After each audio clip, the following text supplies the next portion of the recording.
ನಮ್ಮ ಸೌಜನ್ಯವನ್ನು ಕೋಳಿಯಿಂದ ಸಣ್ಣದು ಹೇಳಬೇಡ, ದೊಡ್ಡ ಕುಕ್ಕುಟ. ಪ್ರೀತಿಯ ವೀಕ್ಷಕರೇ, ನಿಮ್ಮೆಲ್ಲರಿಗೂ ನಮ್ಮ ಈ ಚಾನಲ್ಗೆ ಹಾರ್ದಿಕ ಸ್ವಾಗತ ಸುಸ್ವಾಗತ. ನಿನಗೆ ಮನಸ್ಸಿಲ್ವಾ? ನಿನಗೆ ಮನಸ್ಸಿಲ್ವಾ? ಬಿಡು, ನಿನಗೆ ಆದರೂ ಉಂಟಾ? ಇನ್ನೊಬ್ಬನಿಗೆ ನಿಶ್ಚಯವಾದ ಹೆಣ್ಣು, ನನಗೆ ಮದುವೆ ನಿಶ್ಚಯ ಆಗಿದೆ. ಹೌದಾ? ಅಲ್ಲಿ ಆಗುವ, ಅದೇ ಆಗುವುದಲ್ಲ ನಿಮಗೆ. ಎಲ್ಲ ನಿಶ್ಚಯ ಆಗಲಿಲ್ಲ. ಇವರೊಂದಿಗೆ ನಿಶ್ಚಯ ಆಗುತ್ತಲ್ಲ, ನಹುಷನೊಂದಿಗೆ. ನನ್ನ ಗಂಡನಾಗುವ ನಹುಷ, ಅವನನ್ನೇ ವರಿಸಬೇಕಾಗಿರುವಂತಹ ಹೆಣ್ಣು ನಾನು. ಹೀಗಿರುವಾಗ ನಿನ್ನನ್ನು ಮದುವೆ ಆಗಲಿಕ್ಕಾಗುತ್ತದ? ಗಂಡನಾಗುವ ನಹುಷ, ಬಹುಶಃ ನಿಮಗೆ ಇಲ್ವಾ? ಇಲ್ಲ ಇಲ್ಲ, ಇಲ್ಲವ ಅಂತಲ್ಲ, ಇಲ್ಲವೇ ಇಲ್ಲ. ನಹುಷ ಮತ್ತೆ ನಹುಷ ಗಂಡನಾಗುವ ಬಹುಶಃ ಪ್ರಾಯಶಃ ನಮ್ಮನ್ನು ಧಿಕ್ಕರಿಸ್ತಾಳೋ?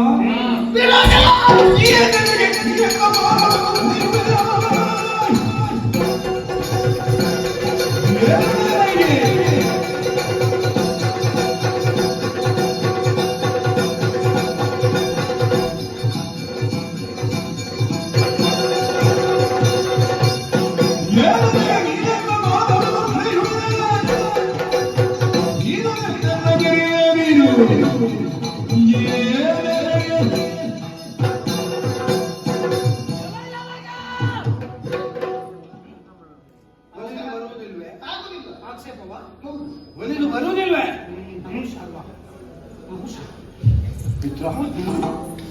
ಅವಳು ಏನು ಹೇಳಿದ್ಲು ಕೇಳಿದ್ಯಾ? ನಮ್ಮ ಸೌಜನ್ಯವನ್ನು ಅವಳು ದೌರ್ಬಲ್ಯ ಅಂತ ತಿಳ್ಕೊಳ್ಳಿ. ನಾವು ಇಷ್ಟರವರೆಗೆ ಪ್ರಯತ್ನ ಮಾಡಿದ್ದಿಲ್ಲ, ವ್ಯರ್ಥ ಆಯ್ತು. ನಮ್ಮ ಆಚಾರ ಎಲ್ಲಿಯೂ ಸರಿಯಾಗುವುದು. ಯಾವ ಹೆಣ್ಣಿನಲ್ಲಾದ್ರೂ ಇಷ್ಟು ನಯ ವಿನಯದಿಂದ ವ್ಯವಹರಿಸುತ್ತುಂಟಾ? ಇಷ್ಟರವರೆಗೆ ಯಾರು ಮಾತಾಡಿದ್ರೆ ನೀವು ಎಲ್ಲಿಯಾದ್ರೂ ನಮಗೆ ಬೇಕು ಅಂತಾದ್ರೆ ನಮ್ಮ ತಾಳ್ಮೆಯನ್ನು ಪರೀಕ್ಷೆ ಮಾಡಿದ್ದರು. ಈಗ ಹೌದಲ್ವಾ? ಮತ್ತೆ ಮಲಗಿದ್ದ ಘಟ್ಟ ಸರ್ಪವನ್ನು ಎಬ್ಬಿಸಿದ್ದಾನೆ, ಮೆಟ್ಟಿ ಎಬ್ಬಿಸಿದ್ದಾನೆ. ಉರಿಯುತ್ತಿರುವಂತಹ ಕೆಂಡವನ್ನು ಕೈಯಲ್ಲಿ ಸೆರಗಿನಲ್ಲಿ ಘಟ್ಟ ಕಟ್ಟಿಕೊಂಡಿದ್ದಾನೆ. ಓಹೋ, ಏನು ನಾವು ತಿನ್ನುವ ಆಹಾರ, ಮಾಂಸಾಹಾರ ಪದಾರ್ಥ, ಆ ಮಾಂಸದಲ್ಲಿ ಕೇಳಿ ನಾವು ಪದಾರ್ಥ ಅರಿಲಿಕ್ಕುಂಟಾ? ಉಂಟಾ? ಕೋಳಿಯಿಂದ ಸಣ್ಣದು ಹೇಳಬೇಡ, ದೊಡ್ಡ ಕುಕ್ಕುಟ. ಕುಕ್ಕುಟ ಕುಕ್ಕುಟದಲ್ಲಿ ಕೇಳಿ ಪದಾರ್ಥ ಅರಿಲಿಕ್ಕುಂಟಾ? ಬೇಡ. ಎಂತದು? ಆಹಾ, ಉಬ್ಬಿದ ಹಲ್ಲು, ಹಕ್ಕಿನ ಹೆಣ್ಣು, ಸೊಕ್ಕಿದ ಹೆಣ್ಣು, ಇವಳ ಸೆರಗಿಗೆ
ನಮ್ಮ ಚಾನಲ್ ಅನ್ನು ಸಬ್ಸ್ಕ್ರೈಬ್ ಮಾಡದೇ ಇದ್ದವರು ಆದಷ್ಟು ಬೇಗನೆ ಸಬ್ಸ್ಕ್ರೈಬ್ ಮಾಡಿ ಬೆಲ್ ಬಟನ್ ಅನ್ನು ಒತ್ತಿರಿ.